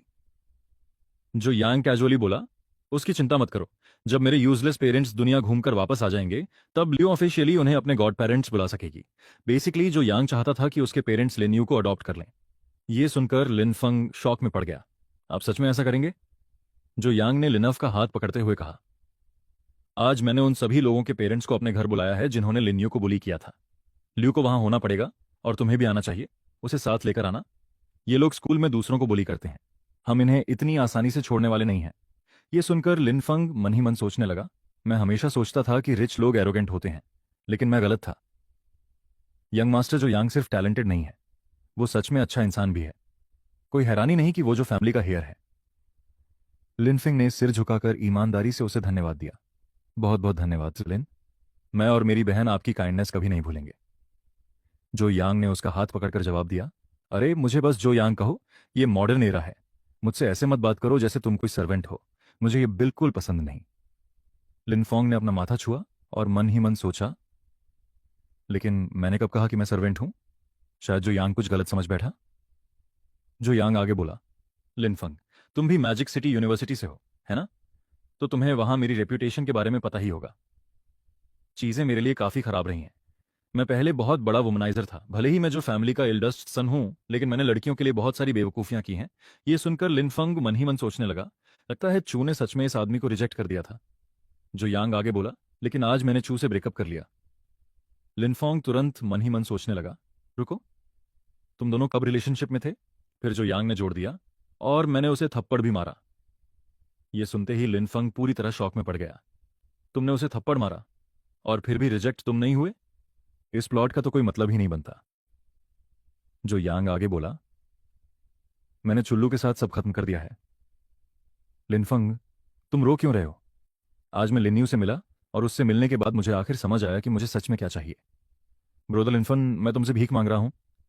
उसी समय जो यांग मन ही मन सोच रहा था, ओल्ड किंग जो इस दुनिया में रिबॉर्न हुआ है, मैं तुम्हारे साथ चिपक कर रहने वाला हूं ताकि मुझे फिर कभी किसी चीज की चिंता ना करनी पड़े। लिन्यू की बात सुनकर लिनफोंग बोला, हे जोयांग, क्या तुम यहां कुछ ज्यादा ही कंफर्टेबल नहीं हो रहे? तुम मुझसे जो चाहे कह सकते हो, मैं तुम्हारे लिए कुछ भी कर दूंगा, लेकिन लिन यू को इसमें मत घसीटो। लिनफोंग मन ही मन सोचने लगा, मुझे पता था यह सच में मेरी लिटिल सिस्टर के पीछे पड़ा है, लेकिन लिनू की खातिर अगर जरूरत पड़ी तो मैं इससे लड़ जाऊंगा। फिर लिनफिंग ने दृढ़ आवाज में कहा, लिन्यू से दूर रहो। जुआंग तुरंत सिर हिलाने लगा, नोवे, मेरा मतलब बिल्कुल वो नहीं था। लेकिन अंदर ही अंदर वो पैनिक कर रहा था। अरे बिग ब्रो, तुम्हें क्या हो गया? अब जब यू मेरे करीब आ रही है तो तुम ऐसे भागने की कोशिश क्यों कर रहे हो? फिर वो ऑकवर्डली मुस्कुराया, रिलैक्स करो और बस मेरे साथ रहो। अब से तुम्हें बेसिकली मेरी केयर करनी चाहिए। उधर लिन फांग कुछ बिल्कुल अलग सोच रहा था। तो तुम सच में मेरी लिटिल सिस्टर की लुक्स के पीछे हो? उसका चेहरा गंभीर हो गया। मैं उसे हर हाल में प्रोटेक्ट करूंगा। एक्चुअली छोड़ो, शायद आज मैं तुम्हें पीट ही दूं। अचानक लिनफोंग पूरी स्पीड से झोंग की तरफ दौड़ पड़ा। जॉय यांग, आज मैं तुमसे सीरियसली लड़ने वाला हूं। लेकिन जॉय यांग ने तुरंत दोनों हाथ ऊपर उठा दिए। वो शांत हो जाओ, तुम ऐसा बिहेव क्यों कर रहे हो? लिनफोंग गुस्से से भरा हुआ था। मैं गुस्सा कैसे ना हूं? तुम साफ साफ मेरी लिटिल सिस्टर को टारगेट कर रहे हो, सिर्फ इसलिए कि तुमने उसकी जान बचाई। इसका मतलब यह नहीं कि तुम उसे जबरदस्ती तुम्हें पसंद करने पर मजबूर कर सकते हो। जोआंग उसे डिसबिलीफ में घूरता रह गया। ब्रो, तुम आखिर बोल क्या क्या रहे हो? तुमने मुझे पूरी तरह गलत समझ लिया। फिर उसने लिन्यू की तरफ इशारा किया। मेरा मतलब था कि वो फैमिली बनेगी, मेरी लिटिल सिस्टर की तरह, बस इतना ही। लिनफेंग वहीं फ्रीज हो गया। कुछ सेकंड बाद उसके चेहरे पर एक बड़ी मुस्कान आ गई। ओह, हाँ, तो तुम्हारा वो मतलब था? उसने राहत की लंबी सांस छोड़ी। तुम्हें यह पहले ही एक्सप्लेन कर देना चाहिए था। बेकार में डरा दिया। मुझे सच में लगा था कि तुम उसके पीछे पड़े हो। उस मिसअंडरस्टैंडिंग को पूरी तरह इग्नोर करते हुए जोंग ने अचानक टॉपिक बदल दिया। वैसे तुम लियोन नाम के उस लड़के को जानते हो, वही जो हमेशा चालू के आसपास घूमता रहता है? लिनफोंग ने हल्का सा सिर हिलाया। जोयांग की आंखें सिकुड़ गईं। उस लड़की ने उस पर मेरी फैमिली के बेहिसाब पैसे बर्बाद किए हैं। क्या तुम उसे मेरे लिए डील कर सकते हो? बस उसे पूरी तरह खत्म कर दो। लिनफोंग कुछ सेकंड चुप रहा। फिर उसके दिमाग में अतीत की यादें लौट आईं। उसने अपनी पिछली जिंदगी में अनगिनत लोगों की जान ली थी। किसी एक नॉर्मल आदमी से निपटना उसके लिए मुश्किल भी नहीं था। लेकिन इस सिचुएशन में कुछ अजीब लग रहा था। ज्यू फैमिली का इतना पावरफुल यंग मास्टर उससे मदद क्यों मांग रहा था? यह पूरा मामला उसे जर्नी टू द वेस्ट की याद दिला रहा था, जहां कोई कैजुअली सुनन वुकोंग को लोगों को कुचलने भेज देता है। लिनफोंग ने हाथ बांध लिए। तुम अमीर हो, पावरफुल हो, किसी एवरेज आदमी को हैंडल करना तुम्हारे लिए आसान होना चाहिए। फिर मुझसे क्यों कह रहे हो? जोयांग ने तुरंत एक राइटियस एक्सप्रेशन बना लिया। एक लॉ अबॉर्डिंग सिटीजन होने के नाते मैं रूल्स और जस्टिस में विश्वास करता हूं। मैं भला कुछ इलीगल कैसे कर सकता हूं? लिनफोंग उसे पूरी डिसबिलीफ से घूरता रहा। तुम लॉज और रूल्स की रिस्पेक्ट करते हो, लेकिन अभी लिटरली मुझसे किसी को मारने के लिए कहा। फिर उसने लंबी सांस छोड़ी। तुम्हें सच में बिल्कुल शर्म नहीं है? जोयांग तुरंत हाथ हिलाने लगा। रिलैक्स, मैं मजाक कर रहा था। मैं सच में तुम्हें उसे मर्डर करने के लिए नहीं कह रहा। बस थोड़ा प्रेशर डालो, अगर पॉसिबल हो तो उसे हमालिएट कर देना। लेकिन अंदर ही अंदर जोयांग पहले से ही एक मास्टर प्लान बना रहा था, एक फॉर्मर एम्परर लेवल प्रोटागोनिस्ट का इस्तेमाल करके दूसरे मेन कैरेक्टर को सप्रेस करने का। ये तो सच में जीनियस है। उसने तुरंत अपने सिस्टम स्पिरिट से पूछा, हे सिस्टम, क्या इसे इनडायरेक्ट सप्रेशन माना जाएगा? क्या मुझे फिर भी लक पॉइंट्स मिलेंगे?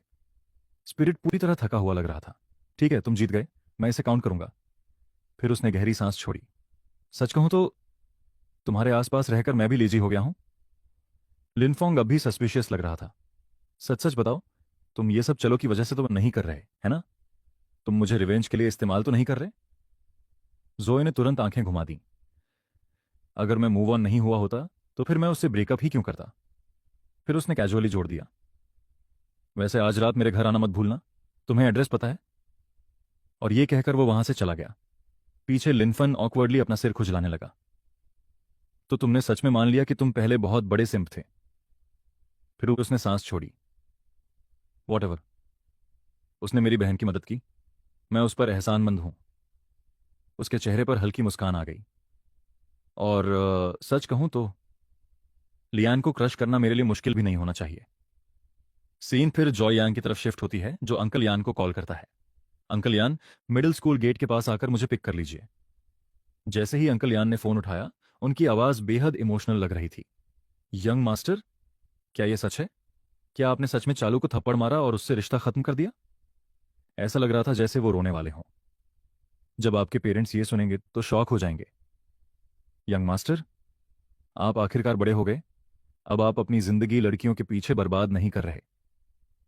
फिर जॉय यांग को फोन पर सच में सिसकियों की आवाज जब सुनाई दी। अंकल यान, प्लीज रोना बंद कीजिए और बस आकर मुझे पिक कर लीजिए। फिर जॉय यांग ने कैजुअली एक और बॉम्ब गिरा दिया। ओह, अनगुड न्यूज। मुझे एक लिटिल सिस्टर मिल गई है। उसका नाम लिन यू है। वो और उसका ब्रदर आज रात घर आ रहे हैं। अंकल यान अचानक पूरी तरह चुप हो गए। नई सिस्टर? उनकी आवाज अचानक गंभीर हो गई। यंग मास्टर जापान, क्या आपका दिमाग खराब हो गया है? चलू से आखिरकार पीछा छुड़ाने के बाद भी अंकल यान ये मानने को तैयार ही नहीं थे कि जोयांग ने इतनी जल्दी दूसरी लड़की ढूंढ ली है। जोयांग को तुरंत मिसअंडरस्टैंडिंग समझ आ गई। अंकल यान, क्या मैं आपको सच में इतना शेमलेस दिखता हूं? फिर उसने सांस छोड़ी। वो लिटरली सिर्फ मेरी लिटिल सिस्टर है। हर चीज को इतना ओवरथिंक करना बंद कीजिए। उस रात बाद में लिनफंग और लियू आखिरकार जू फैमिली मैंशन पहुंच गए। सिर्फ एंट्रेंस ही किसी मिलिट्री बेस से ज्यादा हेविली गार्डेड लग रहा था। सिक्योरिटी गार्ड सम्मान से झुक गए। आप यंग मास्टर जॉय के गेस्ट्स हैं, कृपया अंदर आइए। दोनों भाई बहन सावधानी से अंदर गए। आसपास की लग्जरी देखकर साफ तौर पर ओवरवेल्म्ड थे। उधर जॉय यांग एक जायंट सोफा पर कैजुअली बैठा गहरी सोच में डूबा हुआ था। डैम, नॉवेल्स सच में फेक होते हैं। उन कहानियों में मेन कैरेक्टर को छोड़कर बाकी सब ब्रेन डेड होते हैं, लेकिन असल जिंदगी में ये प्रोटोगोनिस्ट्स सच में फंक्शनिंग ब्रेन्स रखते हैं। फिर उसने सांस छोड़ी। मैं तो उम्मीद कर रहा था कि सारे मेन कैरेक्टर्स अपनी अपनी लेन में ही रहें। उसी समय लिनफोंग उसके पास आया और उसने नोटिस किया कि जोयांग अजीब तरह से डिसअपॉइंटेड लग रहा है। ये डिप्रेस्ड क्यों दिख रहा है? हमें तो इसने खुद इनवाइट किया था। उधर ल्यू को बुली करने वाले स्टूडेंट्स के सारे पेरेंट्स भी पहुंच चुके थे। हर किसी के चेहरे पर गुस्सा, शर्म और गिल्ट साफ दिखाई दे रहा था। एक पिता ने अपनी मुट्ठियां कस लीं। मेरे बेटे ने यह सब किया, घर पहुंचते ही मैं उसकी टांगें तोड़ दूंगा। लिनफन चुपचाप पास बैठा था, लेकिन जितनी ज्यादा बातें वो सुन रहा था, उसका चेहरा उतना ही ठंडा होता जा रहा था। अब जाकर उसे पूरी तरह एहसास हुआ कि उसकी लिटिल सिस्टर ने कितना कुछ सहा था। उसने ये सब झेला और मुझे कभी बताया तक नहीं। उसकी मुट्ठियां धीरे धीरे कसने लगीं। वो सिर्फ 16 साल की है। उसका किलिंग इंटेंट लगभग बाहर निकलने लगा। उन्होंने उसके साथ ऐसा कैसे किया? खासकर वो पर्पल हेयर्ड लड़की। उसकी हिम्मत कैसे हुई मेरी लिटिल सिस्टर को चोट पहुंचाने की? यहां तक कि अंकल यान भी गुस्से में थे। उन बिगड़े हुए बच्चों ने सारी हदें पार कर दी। यंग मास्टर ने सबको यहां बुलाकर बिल्कुल सही किया। तभी अचानक बैंग। जोयांग ने अपना हाथ इतनी जोर से टेबल पर मारा कि वो तुरंत टूट गई। पूरा कमरा जम गया। यहां तक कि अंकल यान भी शॉक में पड़ गए। रुको, यंग मास्टर कब से मार्शल आर्टिस्ट बन गए? जोयांग धीरे धीरे खड़ा हुआ। उसका चेहरा बर्फ की तरह ठंडा था। मैं एक्सक्यूजेज सुन सुनकर थक चुका हूं। उसकी नजरें कमरे में बैठे हर पेरेंट पर घूमी। तुम लोग अपने बच्चों को कैसी एजुकेशन दे रहे हो? फिर उसकी आवाज और भी ठंडी हो गई। तुम्हारे बच्चे फेक हैं, मैनिपुलेटिव हैं, ग्रीडी हैं, रूड हैं, सेल्फिश हैं, शेमलेस हैं। एक भी पेरेंट्स सिर उठाने की हिम्मत नहीं कर पाया। जॉइंग बेरहमी से बोलता रहा, बच्चे अपने पेरेंट्स का रिफ्लेक्शन बनते हैं। इसका मतलब तुम लोग भी बिल्कुल वैसे ही हो। जब उन्होंने गलतियां की होंगी तब तुम लोगों ने शायद यही कहा होगा, वो अभी सिर्फ बच्चे हैं। फिर उसने एक एक की तरफ उंगली दिखाई। अगर अभी तुम उन्हें सही तरीके से नहीं सिखाओगे तो एक दिन वो बड़े होकर तुम्हें ही काटेंगे। पूरा कमरा खामोशी में डूब गया। ल्यू की आंखें नम हो गईं। ब्रोदर जॉय कितने अच्छे हैं। आज तक कभी किसी ने मेरे लिए इस तरह स्टैंड नहीं लिया। यहां तक कि लिन फांग भी गर्व से मुस्कुरा उठा। अच्छा हुआ मेरी मुलाकात जॉय यांग से हुई। अब से कोई भी लिन यू को दोबारा बली नहीं करेगा। उसी समय पर्पल हेयर्ड बली लड़की आखिर बोल उठी, यंग मास्टर जू, मैंने ऑलरेडी अपॉलॉजी मांग ली, जबकि मेरा मन भी नहीं था। अब आपको और क्या चाहिए? फिर उसने घमंड से हाथ बांध लिए। मैं प्रॉमिस करती हूं कि मैं अपनी कजन को आपसे दूर रखूंगी। फिर उसका टोन और भी हार्श हो गया। हमने ऑलरेडी सॉरी बोल दिया, वो काफी होना चाहिए। तो क्या हुआ अगर आप रिच हैं? सच कहूं तो अब मुझे समझ आने लगा है कि शालू हमेशा क्यों कहती थी कि आपकी पूरी फैमिली अनसिविलाइज्ड है। जैसे ही उसके मुंह से ये शब्द निकले, उसके पिता की तो जैसे आत्मा ही निकल गई। वो तुरंत आगे भागे और उसका मुंह ढक दिया। तुम क्या बोल रही हो? उनका चेहरा डर से सफेद पड़ गया। क्या तुम पागल हो गई हो? फिर वो बार बार झुककर जॉइंग से माफी मांगने लगे। यंग मास्टर, चुप, कृपया उसे माफ कर दीजिए। लड़की को अब भी इस तरह जवाब देते देखकर जॉय खुद भी मन ही मन सोचने लगा, इस लड़की में सच में बहुत हिम्मत है। फिर उसने लिनफांग की तरफ देखा और तुरंत किसी नतीजे पर पहुंच गया।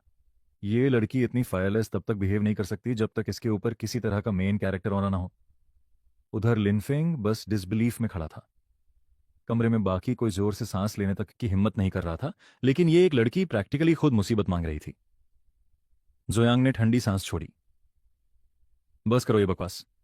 आज के बाद एक बात साफ साफ याद रखना, लियो अब मेरी लिटिल सिस्टर है। जैसे ही मेरे पेरेंट्स वापस आएंगे, मैं पर्सनली एक सेरेमनी होस्ट करूंगा और उसे ऑफिशियली जू फैमिली की गॉड डॉटर बनाऊंगा। पूरा कमरा जम गया। और चूंकि तुम में से कोई भी अपने बच्चों को बेसिक मैनर्स सिखाने लायक नहीं लगता, जॉय आगे बोला, तो अब मैं खुद उन्हें सिखाऊंगा। फिर वो अंकल यांग की तरफ मुड़ा। आप जानते हैं क्या करना है? अंकल यांग ने तुरंत सिर झुका दिया। जी यंग मास्टर, मैं समझ गया। पेरेंट्स तुरंत पैनिक में आ गए, लेकिन उनके रिएक्ट करने से पहले ही अंकल यांग ने हाथ हिलाया और बॉडीगार्ड्स आगे दौड़ पड़े। इन्हें इन्हें पकड़ लो। गार्ड्स इतनी एग्रेसिवली गेस्ट्स की तरफ झपटे कि खुद जॉय यांग भी कंफ्यूजन में पलकें झपका गया। रुको, जॉय यांग बोला, मैंने इन्हें बाहर एस्कॉर्ट करने को कहा था, किडनैप करने को नहीं। अंकल यांग ने आत्मविश्वास से मुस्कुराया। यंग मास्टर, मैं आपकी इंटेंशंस पूरी तरह समझ गया हूं। जॉय यांग तुरंत मन ही मन सोचने लगा, नहीं नहीं, आपको बिल्कुल समझ नहीं आया। बॉडीगार्ड्स डरे हुए पेरेंट्स को घसीटकर दूसरे कमरे में ले गए और उन्हें जबरदस्ती फर्श पर बैठा दिया। अंकल यांग ने हाथ पीछे बांध लिए, बिल्कुल किसी माफिया बॉस की तरह, और विनम्रता से मुस्कुराया। शाह, अगर मार थोड़ी पेनफुल लगे, वो शांत स्वर में बोला, तो इसे कर्म समझ लेना। फिर उसका चेहरा ठंडा हो गया। तुम्हारी फैमिलीज की हिम्मत कैसे हुई यंग मास्टर जू के लोगों का अपमान करने की? उसी समय लिनफोंग जॉइंग के पास आया। ब्रोदर धन्यवाद, आपने ल्यू के लिए पहले ही बहुत कुछ कर दिया। लेकिन जॉय यांग ने तुरंत उसे बीच में रोक दिया। वो सब भूल जाओ, बाद में तुम जो चाहो कर लेना, लेकिन अब मैं किसी भी हालत में लिन यू को तुम्हारे साथ इधर उधर घूमने नहीं दूंगा। फिर वो जोर से चिल्लाया, अंकल यांग। जैसे ही उसका नाम लिया गया, अंकल यांग प्रैक्टिकली टेलीपोर्ट होकर कमरे के उस पार पहुंच गए। यंग मास्टर, आपको खाना चाहिए? ड्रिंक्स? कुछ भी? यहां तक कि जॉय यांग भी उनकी स्पीड देखकर शॉक हो गया। गहरी सांस लेते हुए जॉयंग ने लिनक्स की तरफ इशारा किया। सब अरेंज कर दीजिए, अब से वो यहीं रहेगी और हर दिन आप पर्सनली उसे स्कूल लेकर जाएंगे। फिर उसने लिनफोंग की तरफ देखा और कैजुअली एग्जिट की तरफ इशारा कर दिया। और तुम, वहां वो डोर दिख रहा है? हाँ, अब तुम जा सकते हो। लिनफोंग का जबड़ा लगभग नीचे गिर गया। उसके दिमाग में लगातार अलार्म्स बजने लगे। ये आदमी आखिर प्लान क्या कर रहा है? कहीं इसके इरादे मेरी लिटिल सिस्टर को लेकर गलत तो नहीं? ब्रो, वो सिर्फ 16 साल की है। कोई पुलिस बुलाओ। लिनफंग तुरंत लिन यू की तरफ बढ़ने लगा, लेकिन उसके दूसरा कदम लेने से पहले ही अंकल यांग ने उसका कॉलर पकड़ लिया और लिटरली उसे मैंशन के बाहर फेंक दिया। गेट के बाहर खड़े लिनफेंग ने गुस्से से अपनी मुट्ठियां कस लीं। अगर तुम जू फैमिली के बटलर नहीं होते तो मैं सच में तुम्हें दिखा देता कि मैं क्या कर सकता हूं। तभी उसके सामने मैसिव गेट धड़ाम से बंद हो गया। लिन फोंग भागकर गेट तक आया और डेस्परेटली उसे पीटने लगा। अंकल यांग प्लीज, अब मैं यंग मास्टर जॉय की काइंडनेस समझ गया हूं, मुझे वापस अंदर आने दीजिए। लेकिन मैंशन के अंदर अंकल यांग ने उसे पूरी तरह इग्नोर कर दिया। इसके बजाय वो धीरे से लिन यू को ऊपर ले गए। अपने ब्रदर की चिंता मत करो, मेड्स तुम्हें फ्रेश होने में मदद करेंगी, आज रात आराम से रेस्ट करो। उधर बाहर बेचारा लिनफन पूरी रात ठंड में अकेला खड़ा रहा, जबकि हवा में पत्ते नाटकीय तरीके से उड़ रहे थे, जैसे वो किसी सैड रोमांस मूवी का ट्रेजिक हीरो हो। लिन्यू, वो भावुक होकर बड़बड़ाया, तुम अपने बड़े भाई को ऐसे कैसे छोड़ सकती हो? अगली सुबह अंकल यांग ने पहले से ही बाहर एक लग्जरी कार तैयार करवा दी थी। यंग मास्टर जॉय यांग, लिन फेंग, मिस लिनो, कृपया अंदर बैठिए। पूरी रात बाहर ठंड में खड़े रहने की वजह से लिन फांग आधा मरा हुआ लग रहा था। उधर लियो ने कैजुअली कार की तरफ इशारा किया और कहा, असल में ये उनकी सबसे खराब कार है।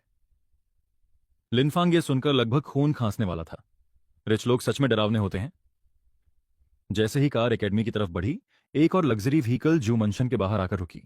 उधर मंशन के अंदर जॉय यांग अपने कमरे में बैठा वीडियो गेम्स खेल रहा था और बुरी तरह हार रहा था। ये, ये क्या गार्बेज है?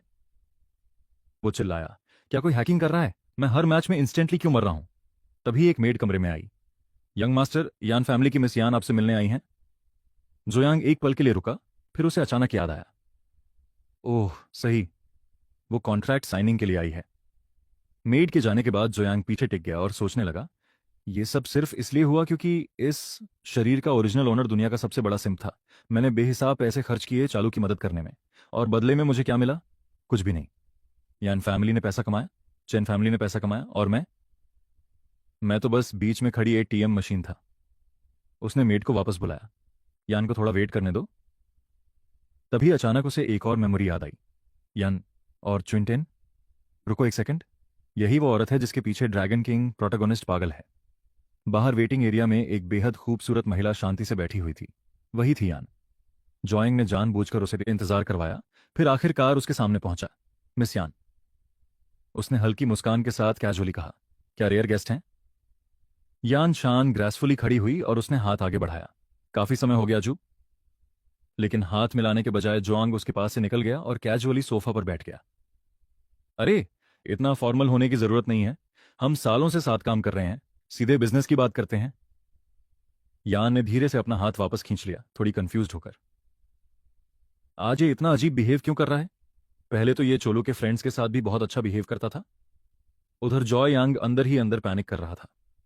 ये औरत तो डेंजरसली खूबसूरत है, बिल्कुल top tier rich girl energy. फिर उसने खुद को रोक लिया। नोप, बस करो, मैं दोबारा सिंप नहीं बनने वाला। यान ने ग्रेसफुली अपने पैर क्रॉस किए। मेरे फादर आज बिजी हैं, इसलिए कोऑपरेशन डील मैं पर्सनली हैंडल कर रही हूं। जोयांग ने तुरंत हाथ उठा दिया, मैं कॉन्ट्रैक्ट कैंसिल कर रहा हूं। यान श्यांग की आंखें फैल गईं। Excuse me? ये वही आदमी था जो चालू के लिए पागल हुआ घूमता था और अब उससे जुड़े डील्स कैंसिल कर रहा था। जोया आराम से पीछे टिक गया। मिस यान, सच बोलूं तो मैं पहले पूरा का पूरा सिंप था। चलो के चक्कर में मैंने प्रैक्टिकली अपना दिमाग खो दिया था। यान उसे चुपचाप देखती रही। मुझे ये सब क्यों बता रहे हो? पूरी सिटी पहले से ये जानती है। फिर भी उसने मन ही मन माना कि इतनी खुलकर एडमिट करना हिम्मत की बात थी। वो हल्का सा मुस्कुराई। आप मजाक कर रहे हैं, है ना? आप अभी यंग हैं, एक लड़की के पीछे इतना ऑब्सेस्ड होने की क्या जरूरत? जोयांग अचानक रुक गया। रुको, ये तो सच में समझदारी की बात कर रही है। लेकिन अगले ही पल उसके दिमाग में एक और डरावना ख्याल आया। अगर ये इनडायरेक्टली खुद की तरफ हिंट कर रही है तो बाद में इसका ड्रैगन किंग हस्बैंड मुझे चाकू लेकर दौड़ाएगा। उसने तुरंत वो ख्याल दिमाग से निकाल दिया। एनीवे, जॉय ने नाटकीय अंदाज में कहा, मैं हाल ही में एक टेंपल गया था। बुद्ध ने मुझे एनलाइटनमेंट दिया। आखिरकार मुझे सच्चाई साफ दिखाई देने लगी। यानसन पहले से ही अनकन्विंस्ड लग रही थी। औरतें मेरी जिंदगी में सिर्फ ट्रबल लाती हैं। चलो, या जो भी उसका नाम है, अब वो मेरे समय के लायक नहीं है। अंदर ही अंदर यानसन ने तुरंत सोचा, इस आदमी के अंदर डेफिनेटली एलियंस घुस गए हैं। लेकिन बाहर से उसने पॉलिट स्माइल बनाए रखी। वेल, आखिरकार आपको समझ आ गया, इसके लिए कंग्रेचुलेशंस। एग्जैक्टली, जॉय गर्व से बोला। और कॉन्ट्रैक्ट की बात करें, अब हमें इसे कैंसिल करने की जरूरत नहीं है, हम बस इसे मॉडिफाई करेंगे। वो थोड़ा आगे झुका। अब को ऑपरेशन चैन फैमिली को इन्वॉल्व किए बिना सीधे यान फैमिली और ज्यू फैमिली के बीच होगा। बाकी डिटेल्स लॉयर संभाल लेंगे। फिर वो आत्मविश्वास से मुस्कुराया। मेरे साथ रहोगी तो बहुत पैसा कमाओगी। यानशिन ने सस्पिशियस नजरों से उसे देखा। मेरे साथ पर्सनली डायरेक्ट पार्टनरशिप? क्या ये अब मेरा पीछा करने की कोशिश कर रहा है? बेचारा, मैं पहले से मैरिड हूं। जॉय कैजुअली आगे बोला। और मैंने सुना है कि मैडम यान का बर्थडे भी आने वाला है। इस डील को मेरी तरफ से अर्ली बर्थडे गिफ्ट समझ लीजिए। फिर वो स्मर्क करने लगा। और जब उनका बर्थडे आएगा तब मैं पर्सनली उससे भी बड़ा प्रेजेंट लेकर आऊंगा। ये सुनने के बाद यान श्याओ मन ही मन सोचने लगी, ओह, तो ये सब बर्थडे पार्टी की वजह से था। मैंने बेकार में सब कुछ ज्यादा सोच लिया। मैं सच में बहुत नार्सिसिस्टिक होती जा रही हूं। जुआन ने एक सर्वेंट को बुलाकर कहा, कृपया हमारी गेस्ट को बाहर तक छोड़ाइए। जैसे ही यान का काउच से उठी उसने कहा, जी मैं आपको बर्थडे पार्टी का इनविटेशन भेज दूंगी, उम्मीद है आप आएंगे। इतना कहकर वो कमरे से बाहर चली गई, जबकि एक मेड उसे बाहर तक एस्कॉर्ट करने लगी। पीछे से जू यांग ने उसे गुड बाय में हाथ हिलाया। फिर वो खुद अपने कमरे की तरफ चलते हुए बड़बड़ाने लगा, ऑलराइट, सब काम हो गया, अब सोने का समय। जब इंसान बस आराम करता है, आरी से कहता से पदमिन तरता है, तब लाइफ सच में अमेजिंग लगती है। उसी समय जुयांग का सिस्टम स्पिरिट अंदर ही अंदर कंप्लेन कर रहा था, मेरा होस्ट पूरी तरह होपलेस है, इसे जरा सी सनशाइन दो और ये तुरंत चमकने लगता है। ये पूरी तरह भूल चुका है कि इसे विलन सिस्टम का होस्ट होना चाहिए। सीन फिर चान फैमिली मैंशन पर शिफ्ट होती है। कई बॉडीगार्ड्स आसपास खड़े थे, जबकि एक आदमी कमरे के बीच में कूच पर बैठा था। उसके सामने चालू खड़ी थी। उसके चेहरे पर आंसू बह रहे थे और उसके गाल पर साफ हाथ का निशान था। रोते हुए उसने कहा, जुयांग ने मुझे मारा और हमारी डील भी कैंसिल कर दी। लेकिन फिर भी उसे मुझे थप्पड़ नहीं मारना चाहिए था। असली विक्टिम तो मैं हूं। यह सुनकर चानू के फादर गुस्से से चिल्ला उठे, तुम फिर रो रही हो? तुम्हें बस यही आता है? तुम आखिर सोच क्या रही थी? क्या तुम्हें सच में लगा कि तुम शू यांग से पंगा ले सकती हो? चलू ने जवाब दिया, डैड आप उससे इतना डरते क्यों हैं? हमारी चान फैमिली भी रिच है, फिर आप मुझ पर ही गुस्सा क्यों हो रहे हैं? उसके फादर ने लंबी सांस छोड़ी। जो होना था वो हो चुका, अब बेकार में आर्ग्यू करने का कोई फायदा नहीं। जो फैमिली अगर हमसे रिश्ता तोड़ भी दे तब भी हमारी फैमिली इतनी आसानी से कोलैप्स नहीं होगी। तभी मेन गेट से अंकल यांग अंदर आए और उनके पीछे कई लोग खड़े थे। आप बिल्कुल सही कह रहे हैं, अंकल यांग ने शांत स्वर में कहा। चालू के फादर तुरंत गुस्से में खड़े हो गए। तुम्हारी हिम्मत कैसे हुई ऐसे हमारे घर में घुसने की? अंकल यांग ने जवाब दिया, मैं यंग मास्टर शोर यांग का बटर हूं। मैं कॉन्ट्रैक्ट्स कैंसिल करने की पेनल्टी फी देने आया हूं। यह सुनकर चलू के फादर स्टंट रह गए। उनके मन में ख्याल आया, क्या शांग ने सच में सारे कॉन्ट्रैक्ट्स टर्मिनेट कर दिए?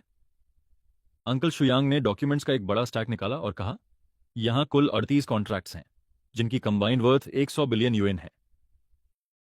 एग्रीमेंट के मुताबिक हर कॉन्ट्रैक्ट की कैंसिलेशन पेनल्टी सिर्फ 1 युआन है।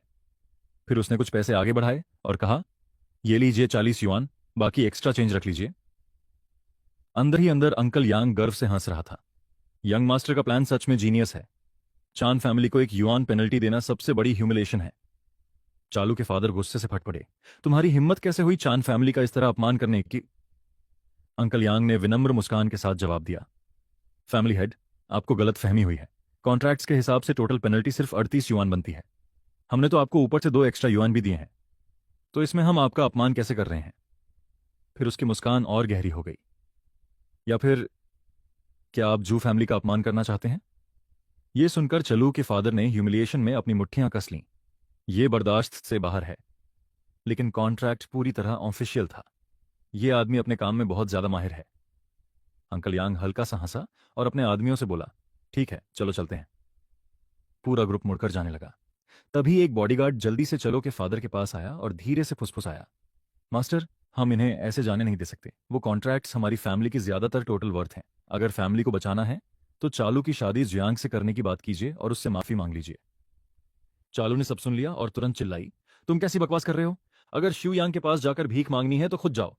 उधर चालू के फादर अंदर ही अंदर डेस्परेटली सोच रहे थे, वो 100 बिलियन तय करेगा कि हमारी फैमिली बचेगी या खत्म हो जाएगी। हम किसी भी हालत में ये कॉन्ट्रैक्ट्स खत्म नहीं होने दे सकते। वो तुरंत बाहर भागे ताकि बटलर को रोक सकें। लेकिन जैसे ही वो मैंशन से बाहर निकले, उन्होंने देखा कि अंकल यांग पहले से ही बाहर रिपोर्टर्स की भीड़ के सामने खड़ा था। अंकल यांग ने ऊंची आवाज में घोषणा की, सब लोग ध्यान से सुनिए, मैं ऑफिशियली अनाउंस करता हूं कि ज्यू फैमिली अब चान फैमिली के साथ सारे बिजनेस टाइज काट रही है। इस पल से हमारी फैमिलीज के बीच कोई कनेक्शन नहीं रहेगा। रिपोर्टर्स ने तुरंत सवालों की बौछार कर दी। बटलर यांग, ज्यू फैमिली अचानक चांद फैमिली से सारे टाइज क्यों काट रही है? अंकल यांग ने शांति से जवाब दिया, एक सच्ची पार्टनरशिप दोनों तरफ से चलती है। अगर एक साइड अब सूटेबल नहीं रही तो ज्यू फैमिली उस रिलेशनशिप को जबरदस्ती कंटिन्यू नहीं करेगी। इतना कहकर वो अपनी कार में बैठे और वहां से चले गए। चालू के फादर वहीं गुस्से से कांपते हुए खड़े रह गए। उसी समय एक रहस्यमय आदमी पेड़ के पीछे छुपकर ये पूरा सीन देख रहा था। उसने अपना फोन निकाला और सारी इंफॉर्मेशन किसी और को भेज दी। सीन फिर एक ब्लैक सूट पहने आदमी पर शिफ्ट होती है जो फोन पर बात कर रहा था। ज्यू फैमिली ने पब्लिकली चान फैमिली से सारे टाइज तोड़ दिए हैं, उसने रिपोर्ट किया। उन्होंने सबके सामने उनकी ह्यूमिलेशन भी की। इस कंट्री में जल्द ही बड़े चेंजेस होने वाले हैं। उधर जू यांग आराम से अपने बेड पर लेटा फोन स्क्रॉल कर रहा था। हर हेडलाइन उसकी फैमिली के बारे में बात कर रही थी। न्यूज़ देखकर वो कंप्लेन करने लगा, इन लोगों को सीरियसली बेटर टाइटल्स की जरूरत है। ऐसी लैम हेडलाइंस लिखता कौन है? हर चीज में शॉकिंग वर्ड जोड़ देते हैं। मेरी सिम्प रेपुटेशन आखिर कब गायब होगी? तभी उसके सिस्टम से एक नोटिफिकेशन आया, host has suppressed Leon, reward 300 lakh points, host has defeated Leon, reward 1000 lakh points. जो यांग कंफ्यूजन में नोटिफिकेशंस को घूरने लगा, लेकिन मैंने लियोन के साथ किया ही कब? क्या मेरे पास सीक्रेटली कोई क्लोन वगैरह है?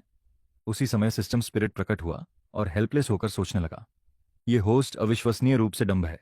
इसने लिटरली लिनफोंग से लियोन को हैंडल करने को कहा था और अब सोच रहा है कि इसने कोई क्लोन टेक्निक सीख ली है। इतना बड़बड़ाकर स्पिरिट फिर गायब हो गया। जू यांग अब भी कंफ्यूज लग रहा था। हाँ यार, मैंने तो लायन को बहुत समय से देखा भी नहीं। सिस्टम स्पिरिट फिर प्रकट हुआ और झल्लाकर बोला, होस्ट प्लीज एक बार अपना ब्रेन इस्तेमाल करो। आपने ही लिनफुंग से लियोन को हैंडल करने को कहा था और अब आप भूल भी गए। जुयांग को अचानक याद आया और वो बोला, ओह सही, मेरे पास पहले दिमाग हुआ करता था, लेकिन जब से मुझे ये सिस्टम मिला है मैं धीरे धीरे पागल होता जा रहा हूं। तो बेसिकली ये सब तुम्हारी गलती है।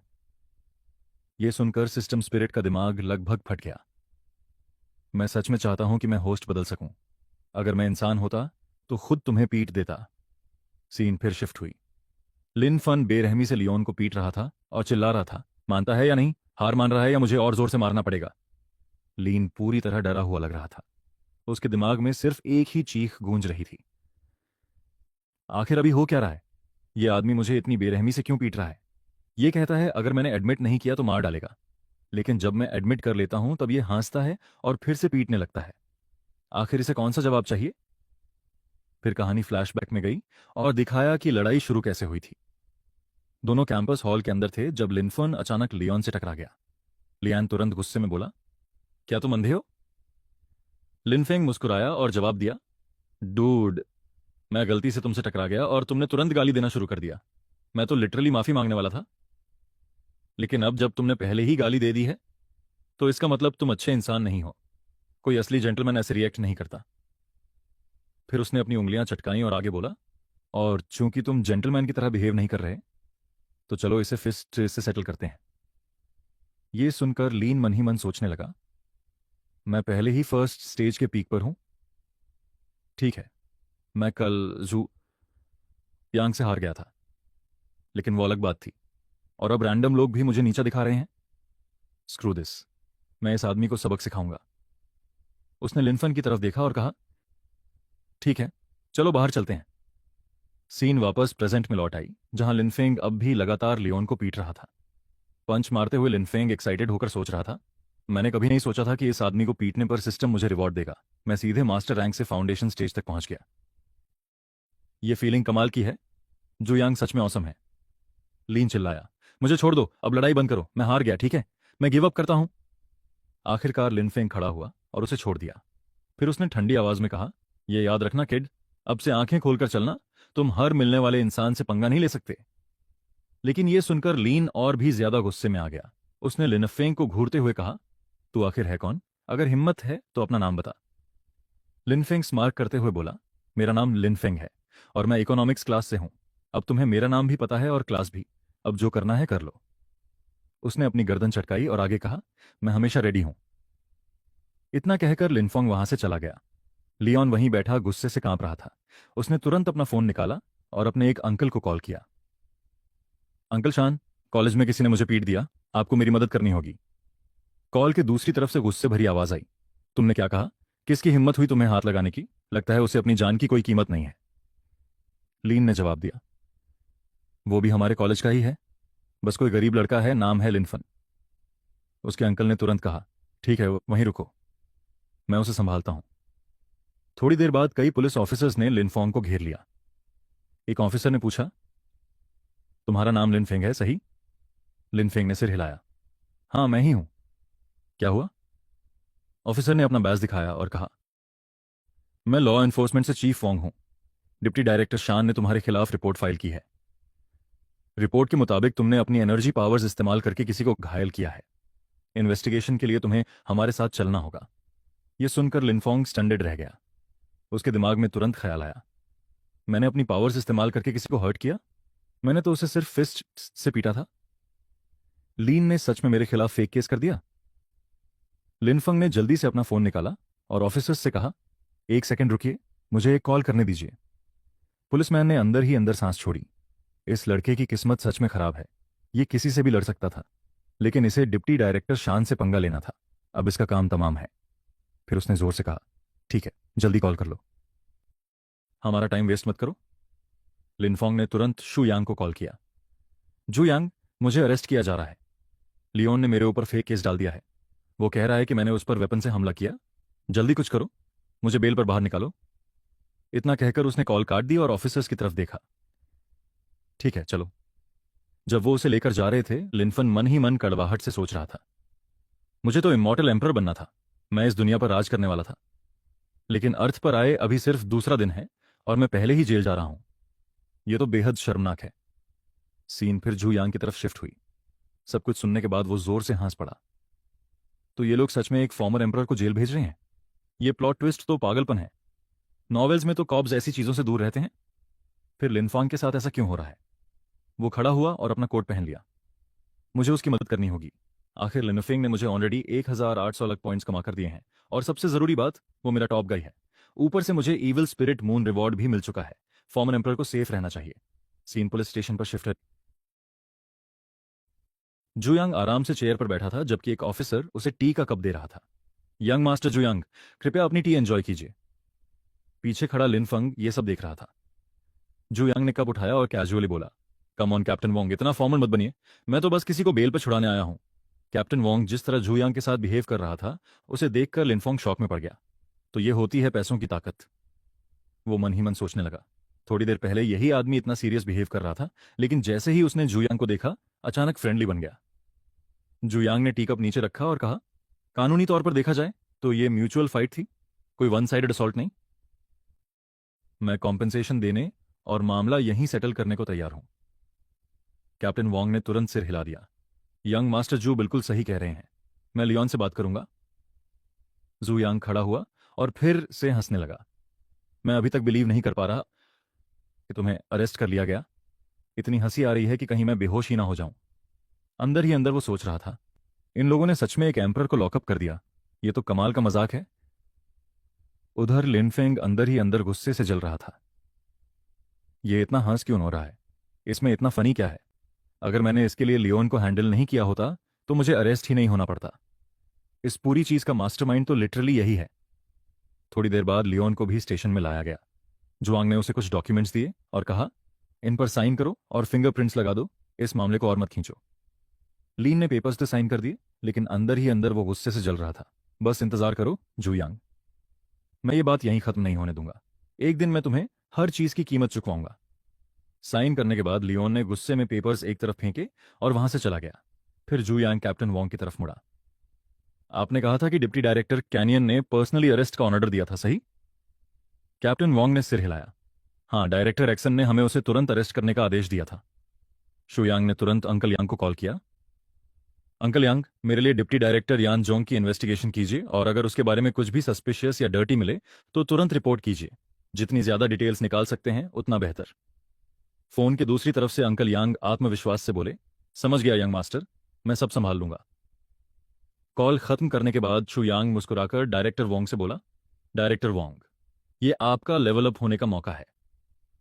ये सुनकर डायरेक्टर वोंग एक्साइटेड हो गया। धन्यवाद यंग मास्टर जू। सीन फिर शिफ्ट हुई। लिनफोंग को बेल पर छुड़ाने के बाद दोनों साथ में सड़क पर चल रहे थे। जू यांग ने कैजुअली उसे वार्निंग दी, अगली बार थोड़ा स्मार्टर बनना। अगली बार ऐसा कुछ करने से पहले मास्क पहन लिया करो ताकि कोई तुम्हें पहचान ना सके। बस उन्हें पीटो और भाग जाओ, किसी को कभी पता नहीं चलेगा कि वो तुम थे। लिनफोंग अचानक मुड़ा और दूर कुछ नोटिस किया। उसके दिमाग में ख्याल आया, कोई शू यांग पर नजर रख रहा है। दिलचस्प। अब समझ आया कि सिस्टम मुझे इसे प्रोटेक्ट करने के लिए क्यों कहता है। इस आदमी को खुद भी अंदाजा नहीं कि इसने कितने एनिमीज बना लिए हैं। दूर खड़ा लिंग तियान भी चुपके से सब देख रहा था। उसने भौहें सिकोड़ते हुए बड़बड़ाया, मुझे आखिर इस आदमी को प्रोटेक्ट क्यों करना चाहिए? क्या मेरे जैसा ड्रैगन किंग सच में इसके जैसे इंसान को प्रोटेक्ट करेगा? इस सिस्टम का पॉइंट ही क्या है? फिर उसने हाथ झटक दिया, फॉरगेट इट। मैं जा रहा हूं, वैसा अच्छे हूं। मैं तो घर जाकर अपनी खूबसूरत वाइफ के लिए लंच बनाना ज्यादा पसंद करूंगा। सीन फिर जुयांग की तरफ शिफ्ट हुई।